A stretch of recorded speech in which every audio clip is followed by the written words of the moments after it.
우리 아버지 되신 하나님 아버지, 우리를 이 자리 가운데 인도하여 주시고 우리를 말씀으로 가르쳐 주시니 감사합니다. 우리가 기쁜 마음으로 주의 말씀에 순종하며 살아가게 하시고 주 뜻 따라 살아갈 때 우리 삶에 주님 주시는 행복과 만족감이 가득할 수 있도록 허락하여 주시옵소서. 이 시간 우리 가운데 함께 계신 예수님의 이름으로 기도합니다. 아멘.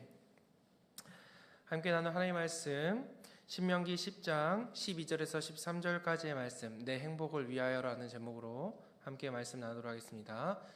말씀 12절 13절 우리 다 같이 읽겠습니다. 시작. 이스라엘아, 내 하나님 여호와께서 내게 요구하시는 것이 무엇이냐?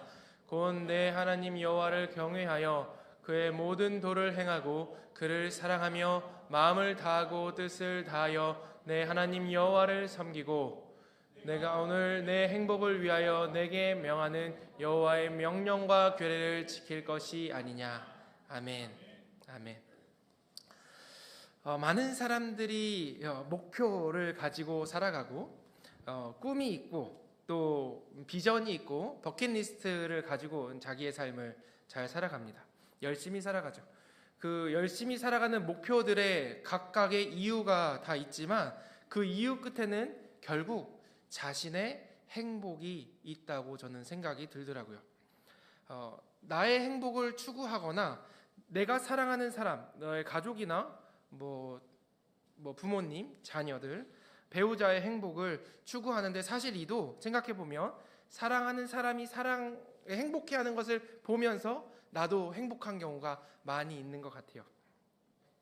왜 애들 이렇게 맛있게 먹는 거 보면 행복하고 흐뭇하잖아요. 행복해하는 걸 보면 우리가 그 행복을 추구하며 살아가는 거죠. 부모는 자식의 행복을 원합니다. 자녀가 부모의 마음이 자식이 행복하기 원하는 그 마음을 알고 있든지 모르고 있든지 저와 여러분들은 우리 부모님이 우리가 행복하기 원하는 마음으로 열심히 잘 키우셨습니다. 하지만 보통의 자녀들은 부모님이 나를 그렇게 사랑하시고 나를 위한다는 걸 머리로 알고 있긴 하지만 진정으로 나의 행복을 위해서 그러시는 걸까? 이거 잘 느끼지는 못하는 것 같아요. 저희 아이가 셋이 있습니다. 누구라고 말하진 않는데 아이가 행복하게 잘 살라고 공부를 시킵니다. 수준에 맞는 공부를 잘해야 자신감도 생기고 자기 유능감도 좀 생기고 그것이 또 행복으로 연결되지 않겠습니까? 그래서 아이를 공부시키는데 어느 아이나 그렇듯이 공부를 매우 힘들어합니다. 자기가 그 아들내미가 저한테 하소연하는 말이 이래요.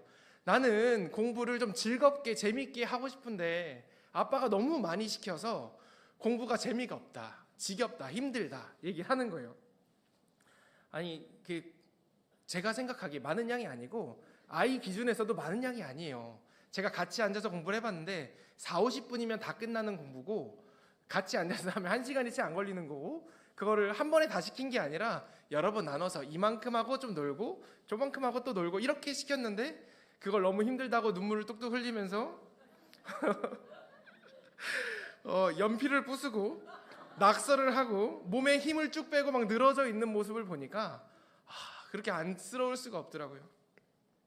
하루 종일 그걸 잡고 있는 거 보면 정말 딱하기 그지 없습니다. 저희 아이가 셋이나 되니 그 아들이 누군지 찾아내지 마시고 그냥 목사님 아들도 똑같은 아들이구나 하고서 넘어가 주시길 부탁드립니다. 공부 잔소리만 그러겠습니까? 먹는 것도 마시는 것도 사람 사이의 관계에 있어도 어찌 됐든지 자녀가 행복하기 바라는 마음에 부모님이 이 말씀 저 말씀 얹을 때마다 나를 위한 사랑의 말씀이 아니라 그 말씀이 뭘로 들려요? 여기 목소리가 굉장히 영한데요. 잔소리로 들린다는 거예요. 양희은 씨가 부른 엄마가 딸에게라는 곡이 있습니다. 거기 곡에 이제 가사를 보면 이런 가사가 있어요. 난 잠시 눈 붙인 줄만 알았는데 벌써 늙어 있었고 넌 항상 어린 아이일 줄만 알았는데 벌써 어른이 다 되었고 난 삶에 대해서 아직 잘 모르기에 너에게 해줄 말이 없지만 내가 좀 더 행복해지기 원하는 마음에 내 가슴 속을 뒤져서 할 말을 찾아서 후렴구에 이렇게 이야기합니다. 공부해라. 아니야, 그거 내가 생각해도 너무 교과서 같아. 성실해라. 근데 나도 그렇게 못 살았는데. 사랑해라. 그건 참 어려운 일인데. 그래, 너의 삶을 살아라. 딸이 이제 답가처럼 이렇게 얘기하죠. 난 한참 세상을 살은 줄 알았는데 아직 15이고 난 항상 예쁜 딸로 머물고 싶었지만 이미 미운 털이 박혔고, 난 삶에 대해 아직 잘 모르기에 알고 싶은 일들 정말 많지만 엄만 또 늘 같은 말만 되풀이하며 내 마음의 문을 더 굳게 닫지. 그리고 엄마의 잔소리에 딸의 마음이 이렇게 녹아들어 나옵니다. 공부해라. 그 나도 중요한 거 알아요. 성실해라. 나도 애쓰고 있는데 뭘 더 그렇게 성실하라고 하시는지. 사랑해라. 내 사랑해봤는데 상처받기 너무 싫어요. 나도 나의 삶을 살게 해주세요. 자녀가 행복하기 원하지만 그 행복을 위해 무엇을 줘야 할지, 무슨 말을 해줘야 될지 우리가 잘 알지 못해요. 서로에게 상처만 주고 받을 뿐 더 강력하게 말하고 사랑하는 마음이 너무 커서 더 많이 사랑해주면 사랑해줄수록, 행복을 위해 애쓰면 애쓸수록 행복과 점점 멀어지는 결과를 낳기도 합니다. 인간이 어쩔 수 없이 부족해서 진심 어린 행동과 진심 어린 마음과 다르게 정반대의 결과를 낳는 안타까운 것이 우리의 한계가 아닌가 생각이 듭니다. 그래서 부모가 자식의 행복을 바란다는 이 명백하고도 진실된 사실 앞에서도 자녀가 그 부모의 마음을 그대로 느끼지 못한다는 거예요. 부모가 자녀를 사랑하고 부모가 자녀가 행복하기 바라는데 그 마음을 자녀가 알아요, 몰라요? 몰라요. 하지만 우리 완전하신 하늘 아버지께는 그런 부족함이 없으신 줄 믿습니다. 우리 하나님은 우리가 어떻게 하면 완벽하게 행복하게 살아갈지 정확하게 알고 계세요.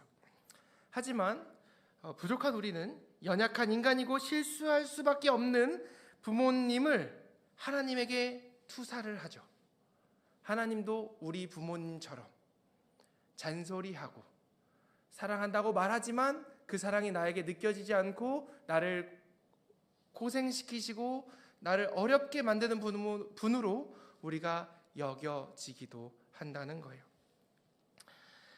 그러면 하나님이 뭐라 하실지 우리가 성경 공부 많이 하고 말씀 많이 들어가지고 지금 이 상황에 하나님 뭐라고 말씀하실지 알아서 기도하고 싶지 않고 예배 드리러 나오고 싶지 않는 마음이 우리 안에 올라오기도 해요.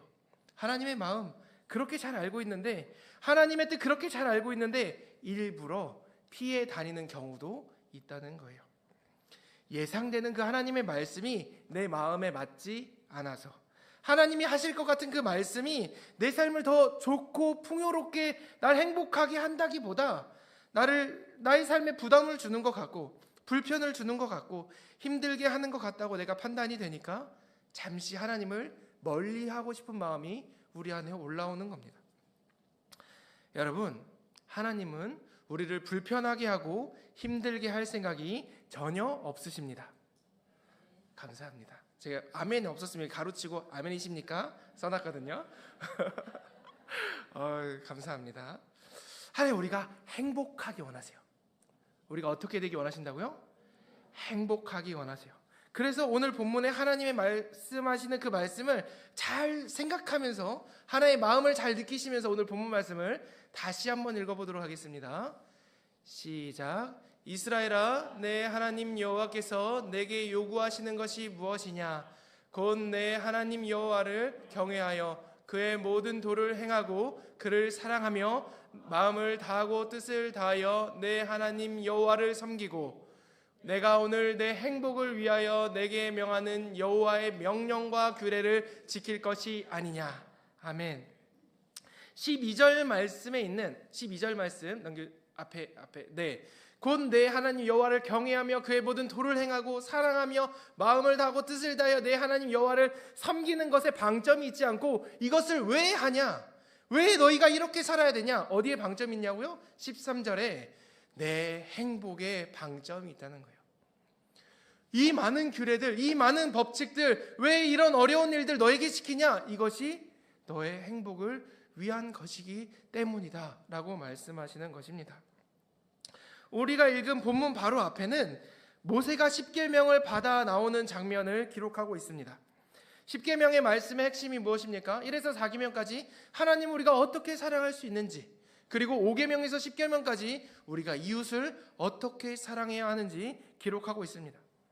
여러분, 신명기는 가나안 땅에 들어가기에 앞서서 출애굽 2세대, 그러니까 광야에서 태어나고 광야에서 자란 이스라엘 백성들에게 하나님이 어떤 분이신지, 또 가나안 땅에 들어가서 지켜야 할 말씀이 어떠한지 다시 한번 강조하는 말씀이 신명기 말씀이에요. 신명기의 신자가 신신당부할 때 그 신자입니다.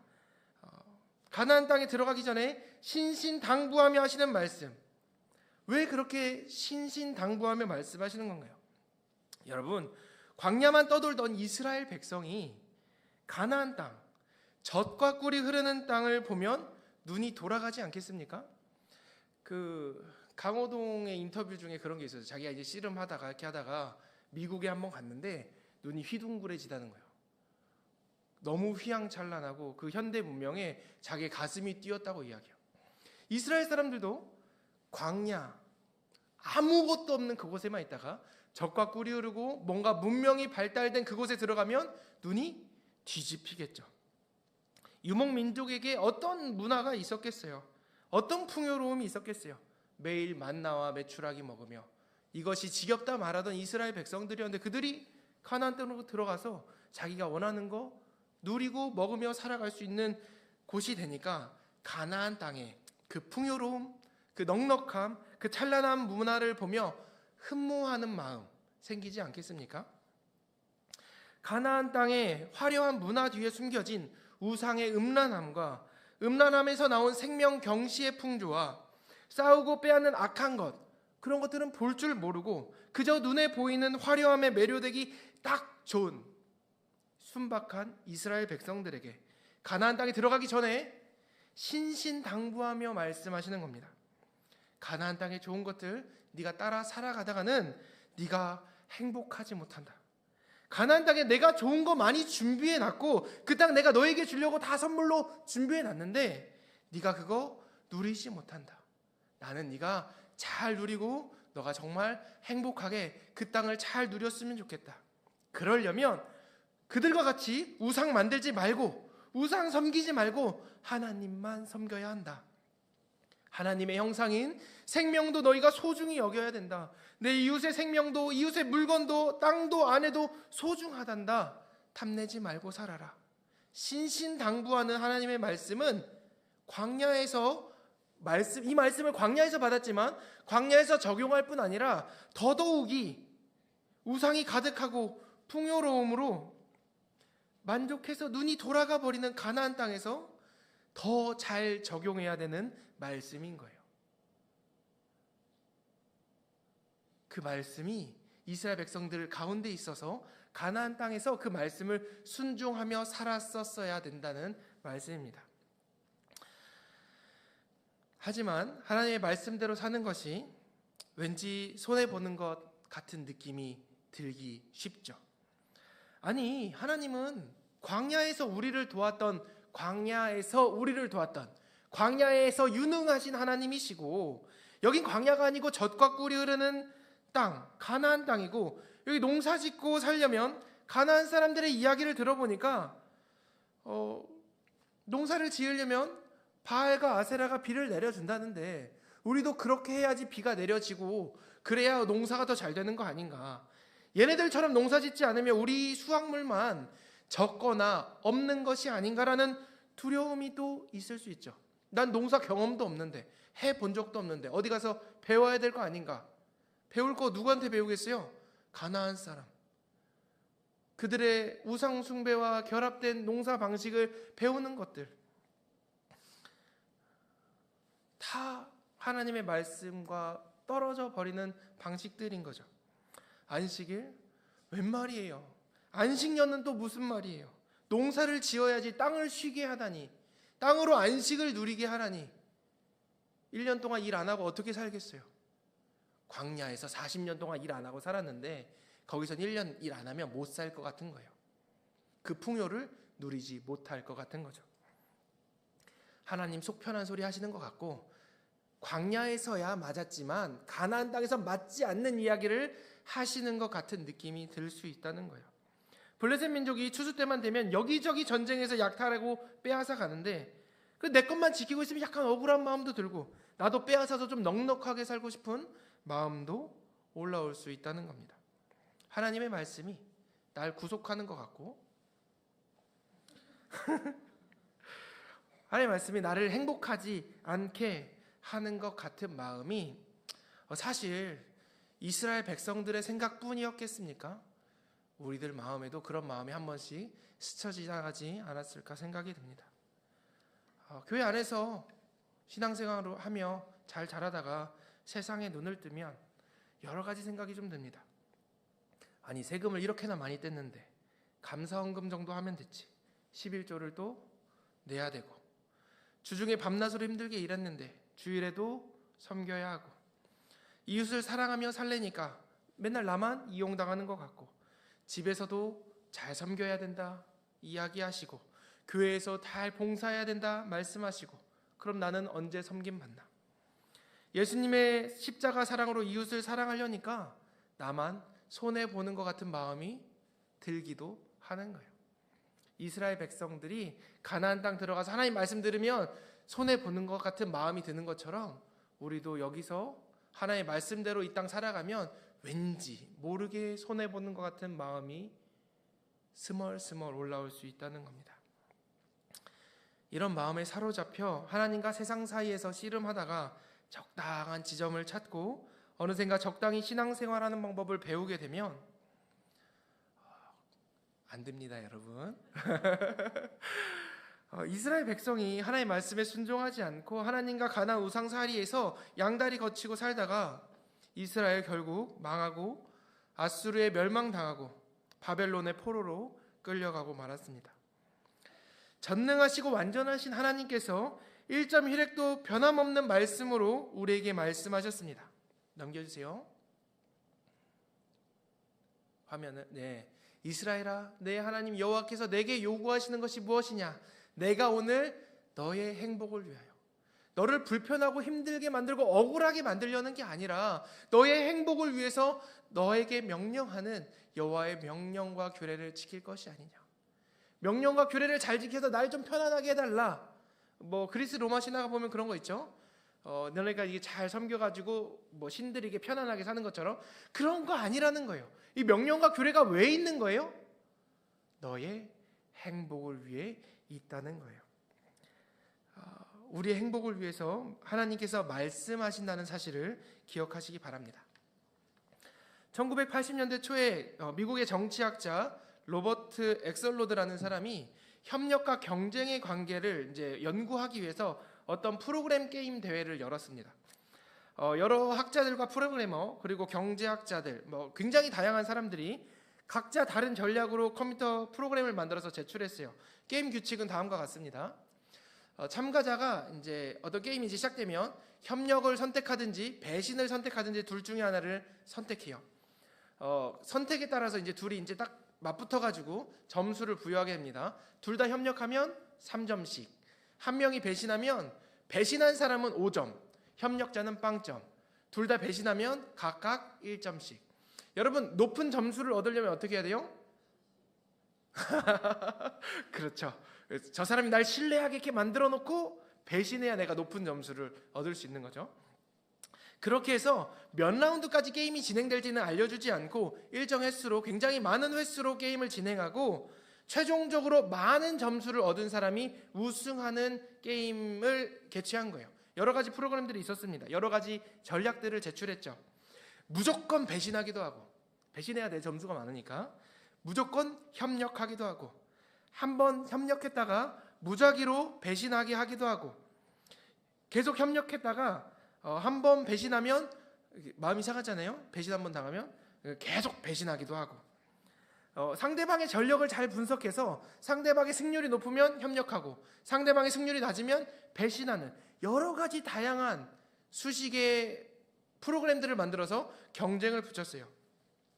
그 중에 1등한 법칙, 굉장히 유명한 법칙이긴 한데 티포텟이라는 법칙이 있습니다. 이 방법이 뭐냐면요. 넘겨주세요. 그 다음요. 네. 1차 대회에서 1등 전략 티포텟이라는 전략인데 처음에 무조건 협력하는 거예요. 그리고 이후에 상대방을 따라한다는 거죠. 상대방을 따라한다는 건 뭐냐면 상대방이 배신하면 나도 배신하고, 배신한 다음에 그 사람이 다시 협력하면 나도 다시 그 사람 용서하고 다시 협력하는 방식으로 게임을 진행하는 거예요. 이 전략을 행하는 것이 뭐 그렇게 어려운 일인가 싶은데 이 전략에 치명적인 단점이 있습니다. 이 전략으로 1대1로 맞붙잖아요. 이길 수가 없어요. 단 한 번도 승리할 수 없어요. 왜죠? 내가 먼저 배신하지 않으니까 잘해야 동점이고 못하면 저 사람이 5점 한 번 받고 나 빵점 한 번 받고 나머지는 이제 3점 3점 3점 이제 계속 똑같이 가는 거죠. 한 번도 이길 수 없는 전략이에요. 그런데 누가 1등 했다고요? 이 티포텟 전략이 1등 했다는 거예요. 한 번도 이기지 못했지만 무조건 손해나는 이 전략이었지만 이 게임이 다수로 진행되고 나면 최종적으로 가장 높은 점수를 얻게 된다는 거예요. 한 번도 이기지 못했는데 최종적으로는 가장 높은 점수를 받게 되는 아이러니가 있죠. 이 놀라운 티포텟 전략을 이기기 위해 4년 동안 사람들이 다시 머리를 쥐어짜고 연구를 해서 4년 뒤에 두 번째 게임을 합니다. 누가 이겼을까요? 질문이 이상하죠. 뭐 제안을 몇 개 고르라고 주지도 않고 티포텟이 또 이겼어요. 이 법칙을 이기는 팀이 하나도 없었던 거예요. 이 오늘의 말씀으로 티포텟 전략을 우리가 생각해 보자면 전제가 되는 하나님 사랑, 이웃 사랑. 일단 먼저 뭐 하는 거예요? 사랑하는 것. 일단 먼저 협력하는 것. 그리고 배신하면, 그러니까 범죄하면 그에 합당하게 응징하는 것. 신명기 19장 21절에 이렇게 얘기합니다. 내 눈이 긍휼히 여기지 말라. 생명에는 생명으로, 눈에는 눈으로, 이에는 이로, 손에는 손으로, 발에는 발로니라. 그러니까 범죄의 현장을 보면 거기에 맞게 그만큼의 응징을 하는 거죠. 사실 이것도 고대 법에 비하면 굉장히 너그러운 법이었습니다. 누군가 손해를 보면, 여러분 손해 보면 딱 한 대 맞으면 한 대만큼만 때려주고 싶어요? 저도 좀 그런 마음이 죄송합니다. 누군가 손해 보면 가해자뿐 아니라 그 당시에는 그 가해자만 공격하는 것이 아니라 그 가해자의 가족까지도 다 같이 원수의 대상으로 보고 공격의 대상, 복수의 대상이 되기 일쑤였습니다. 눈에는 눈, 이에는 이라는 법칙은 보복의 범위를 공정하게 정하는 역할을 하였고, 또 우리가 이 말씀만 발췌해서 보지 않고 이 앞전 말씀을 보면 18절 19절에 재판장은 자세히 조사하여 그 증인이 거짓을 증거하여 그 형제를 거짓으로 모함한 것이 판명되면 그가 그 형제에게 행하려고 꾀한 그대로 그에게 행하여 너희 중에서 악을 제하라. 지금 상황이 어떤 상황인 줄 알 수 있어요? 재판장이 나오는 상황인 줄 알 수 있어요. 그러니까 개인적으로 사적으로 보복하는 것이 아니라 정해진 규율과 법칙 안에서 정해진 만큼만 보복할 수 있도록 되어진 거죠. 티포텟처럼 내가 한 번 배신당하면 한 번만 배신하는, 그 사람이 다시 협력을 하면 다시 또 기꺼이 협력하는 방식을 이야기하는 겁니다. 하나님의 공의와 정의를 나타내는 이 율법이 지금으로부터 4,000년 전에 이미 알려졌는데 그 티포텟 전략이 1980년대 처음 나타나게 된 거죠. 그러면 배신을 당하면 눈에는 눈, 이에는 이 말씀대로 티포텟 법칙대로 배신하고 복수해도 괜찮은가? 약간 이렇게 복수 괜찮은가? 이런 마음이 들면서 내가 배운 거랑 좀 다른기도 한데 좀 생각이 들잖아요. 예수님은 원수도 사랑하라고 하셨고, 오른밤을 치면 왼뺨도 돌려대라 하셨고, 오리를 가자 하면 심리도 가자 하셨고, 속옷을 달라는 자에게는 겉옷도 주라고 하셨는데 죽기까지 사랑하신 예수님의 사랑은 어떻게 되는 건가 생각이 듭니다. 여러분, 놀랍게도 수많은 연구 끝에 티포텟 법칙을 이기는 전략이 하나 나왔어요. 무슨 전략인 줄 아세요? 하나 넘겨주세요. 용서가 있는 티포텟. 가끔 상대가 배신해도 뭐 한다고요? 용서하고 협력하는 거예요. 티포텟은 상대가 배신하면 무조건 배신하는 거였어요. 근데 용서가 있는 티포텟은 상대가 배신해도 가끔 한 번씩 뭐 해줘요? 용서해 주는 거예요. 하나님의 말씀을 거역하고 자신의 뜻을 세우는데 말씀을 사용한 사람들에게 하나님 가차없이 심판하시지만, 예수님을 너무나 사랑하고 하나님의 뜻을 너무나 따라 살아가고 싶지만 위기와 위험 앞에서 연약하여서 두려워서 예수님을 떠나간 제자들, 죽기까지 예수님을 따르고 싶은 마음은 있었지만 예수님을 외면한 제자들, 그들을 향한 예수님의 사랑, 그들을 향한 예수님의 용서. 세상 사람들이 머리를 맞대서 어떤 전략이 더 좋은 것인지 고민해봤자 어차피 인생의 답은 성경에 다 있는 줄 믿습니다. 하나님 사랑, 이웃 사랑.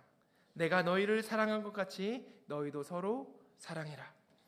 그 사랑과 용서가 당장은 매번 손해보는 것 같고 한 번도 이길 수 없는 것 같고 나만 용서하고 나만 용납해야 되고 나만 배려해야 되는 것 같은 손해보는 마음이 들기도 하지만, 결국 사랑하는 것이 승리의 법칙이라는 겁니다.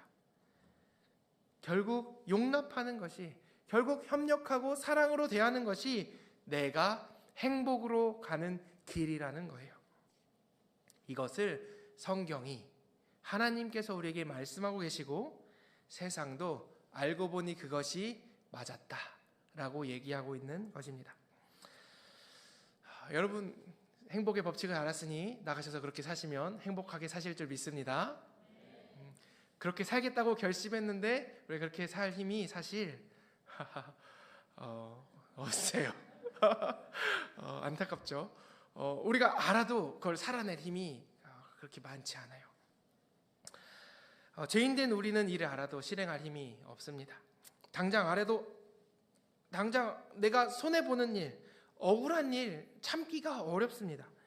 인간 안에 있는 이기주의와 보편적으로 퍼져 있는 이 개인주의로 머리가 용서하고 사랑해야지라고 알아도 무의식이 그렇게 괘씸하고 그렇게 사랑하기가 힘들 수가 없어요. 여러분, 생각해보면 우리의 결심과 우리의 진심은 그렇게 힘이 강력하지 않습니다. 지금 2월 말인데요, 연초의 계획들을 한번 떠올려 보십시오. 연초의 결심을, 그때의 진심을 지금도 가지고 있나요? 지금도 그렇게 가지고 계신 분들 굉장히 훌륭한 분들이십니다. 보통 대부분의 사람들은 진심과 결심으로 살지 못합니다. 좋은 걸 알아도 그걸 살아낼 능력이 없기 때문이죠. 우리의 본성이 죄이기 때문에 본성을 거스르는 무언가가 있어야 돼요. 우리의 본성을 거스르는 무언가. 뭘까요? 무엇이 있어야 우리의 본성을 거스르고 행복의 길을 걸어갈 수 있을까요? 죄로 오염된 타락한 인간을 회복시킨 하나님의 사랑이 우리 가운데 있어야 합니다. 죄인된 나를 용납하시고 사랑으로 죽기까지 사랑하신 예수님의 십자가 사랑이 우리 안에 있어야 합니다. 성령님의 말할 수 없는 탄식으로 중보하시며 우리를 인도하시는 그 사랑이 우리 안에 있어야 합니다. 그래야 우리가 죄인된 본성을 이기고 죄에 대하여 담대히 대적하고 사랑과 용납함으로 너그럽게 살아갈 수 있습니다. 우리가 하나님의 사랑을, 그 하나님의 사랑의 율법을 따르려면 우리가 먼저 손해보고 우리가 먼저 억울해하기 전에 하나님이 먼저 손해보셨고 하나님이 먼저 그 억울함을 당하셨다는 것을, 그리고 또 그 손해와 억울함을 당하시면서 그 모든 유익으로 우리를, 나를, 여러분들을 구원하셨다는 그 사실을 믿으셔야 합니다. 그러면 그 믿음이 나를 불편하게 하고 나를 제한하고 통제하는 잔소리 같은 그 말씀들을 사랑의 말씀으로, 나를 자유롭게 하는 말씀으로, 더 행복하게 하는 말씀이라는 것으로 변화되어 들리게 될 것입니다.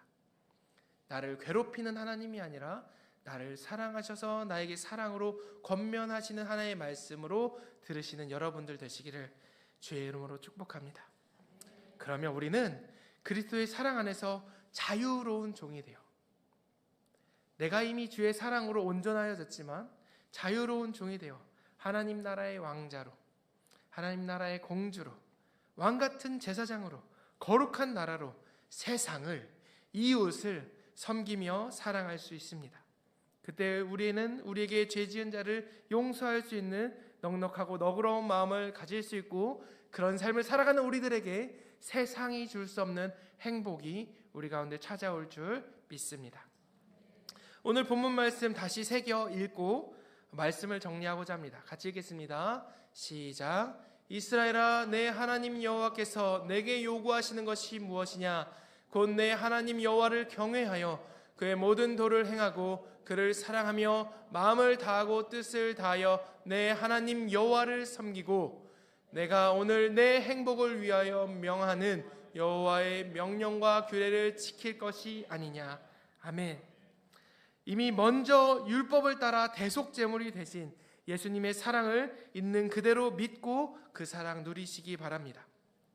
하나님의 말씀을 부담스럽고 어려운 말씀으로 받는 것이 아니라 진정으로 나의 행복을 위하는 진리의 말씀으로 믿으며 주께 나아가는 여러분들 되시기를 주의 이름으로 축복합니다. 하나님을 사랑하세요. 그리고 이웃을 사랑하세요. 여러분, 사랑은 혼자 하는 게 아닙니다. 사랑은 항상 대상이 있죠. 우리가 하나님을 사랑한다고 이야기하면서 하나님만 내 마음 아시지 하고서 하나님 사랑한다고 이제 골방에 들어가 있으면 그 사랑이 아닙니다. 하나님의 사랑은 이웃 사랑으로 표현돼야 합니다. 하나님을 사랑하니까 하나님의 형상인 이웃을 또 사랑하는 겁니다. 내 주변에 도움이 필요한 사람에게 하나님의 사랑의 손길을 전해주세요. 이웃에게 하나님의 선하심을 나타내 주시기 바랍니다. 우리 안에 넘치는 사랑을 보고 세상이 하나님이 여기 살아계심을 보게 될 거예요. 여러분들을 통해서 하나님의 살아계심이 세상에 나타나기를 간절히 바랍니다. 그리고 더 나아가 여러분들은 세상의 돈과 명예가 줄 수 없는 참 행복을 누리며 사시게 될 거예요. 하나님의 말씀에 순종하며 하나님이 사랑, 이웃 사랑을 실천하고 하나님이 예비하신 참 행복 누리며 살아가는 저와 여러분들의 인생 되기를 주의 이름으로 축복합니다. 아멘. 이제 같이 일어나서 기도했으면 좋겠습니다. 하나님의 말씀에 순종하여 사랑함으로 하나님 예비하신 행복 누리며 살아가는 우리 모두 되기 원합니다. 하나님, 우리를 사랑하시는 하나님 아버지, 나의 행복을 원하시고 선하게 이끌어 가시는 완전하신 하나님, 주의 말씀에 순종할 수 있는 믿음 우리 가운데 허락하여 주시고, 이기적이고 악한 마음, 계산하고 재고 가짜는 지으로 평가하고 판단하는 우리의 악한 마음, 주님 옛사람과 함께 십자가에 못 박혀 죽게 하시고 부활하신 예수님과 함께 의의 사람으로 사랑의 사람으로 살기 원하오니, 주님 나에게 구원의 은혜, 사랑의 은혜 잊지 않게 하여 주시고 그 기쁨 속에 주의 사랑과 은혜 베푸는 인생 살게 하여 주시옵소서. 주의 사랑 받은 자답게, 주의 은혜 받은 자답게 주의 사랑 흘려보내고 주의 은혜 흘려보내는 인생 되게 하여 주시옵소서. 그 속에 참 행복이 있음을 믿습니다. 주의 사랑 전하며 예비하신 행복 누리게 하여 주시옵소서. 우리 이 시간 주여 한번 부르짖고 기도함으로 나아가겠습니다. 주여!